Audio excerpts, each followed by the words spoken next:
On s'intéresse à cet instrument prisé en Afrique et particulièrement en Côte d'Ivoire, notre pays. Il s'agit du djembé. C'est un instrument qui est utilisé pour animer les mariages et bien d'autres manifestations de réjouissance.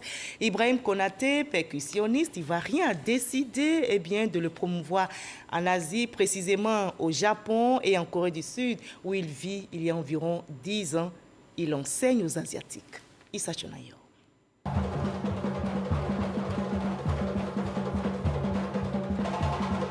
Le djembé n'a pas de secret pour lui.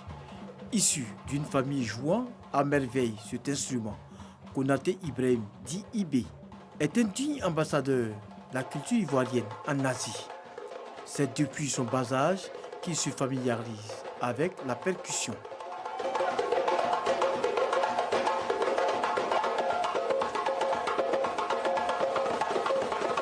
Cela fait 8 ans et demi qu'il exporte et enseigne ce art au Japon, où il a passé 7 ans, puis en Corée du Sud depuis 1 an et demi. Arrivé à Abidjan au mois de décembre pour des vacances ce samedi, Konaté Ibrahim fait un tour dans sa cour familiale au plateau de cuir, là où l'histoire de l'apprentissage du djembé a commencé. Et moi, mon père, déjà, il était musicien, il est djembé fola. Donc, nous, voilà, on est né dedans, on voit en même temps tout le monde a des djembés. Nous aussi, on a commencé dans ça. Et lui, son meilleur ami, c'était un grand guitariste. Ses enfants aussi, ils sont devenus les grandes danseuses. Et les garçons aussi, ils sont devenus des musiciens. Donc, nous tous, c'était dans la même famille. Donc, les gens qui sont à la maison, et de temps en temps, ils se disaient qu'on faisait beaucoup de bruit. Ils sont fatigués. De temps en temps, mais bon, nous, c'est notre destin. Faire du djembé son métier et son gagne-pain a toujours été son rêve depuis son enfance. Mais un rêve, pas du tout, du goût des parents. On avait voulu qu'il fasse autre chose. Mais il s'est caché, il a tapé doucement, doucement, doucement. Et puis on l'a surpris dans la cérémonie. Aujourd'hui, il est la fierté de sa famille. Ibé a une troupe théâtrale au Japon. Du Japon, il revient un jour. Cette année, je vais dire, il dit, maman, avec vos bénédictions, j'ai évolué vers la Corée. Je fais le va-et-vient entre la Corée et le Japon, grâce à vos bénédictions. C'est le concert. Mais aujourd'hui, les gens commencent à parler de moi dans le monde. Je veux mon pays d'abord. Effectivement, c'est des jeunes gens que j'ai connus depuis 1999 que je suis dans le quartier. Et du coup, et le jeune Ibé, on les voyait, les jeunes japonais qui venaient de parler d'eux.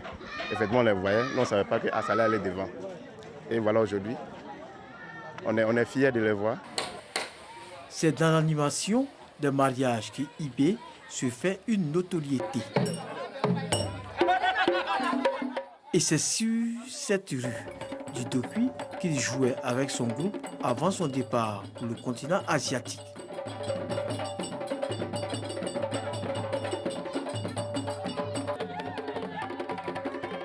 Ambassadeur du djembé en Corée du Sud, Ibé n'hésite pas à partager son savoir avec le reste du monde. Je peux avoir des élèves 30, 20, 40, mais bon, ça c'est là-bas. Mais ici, je dois faire quoi? Donc je suis connu à l'Asie, bien sûr. À l'Asie, quand il dit Ibrahim Konaté, Ibé, tout le monde connaît. Le Japon, comme la Corée du Sud, comme la Thaïlande, Taïwan, comme en Chine. Maintenant qu'il s'est imposé au Japon et en Corée du Sud, Ibrahim Konaté, dit Ibé, a un grand défi à relever. Celui d'instaurer un festival de djembé à Abobo.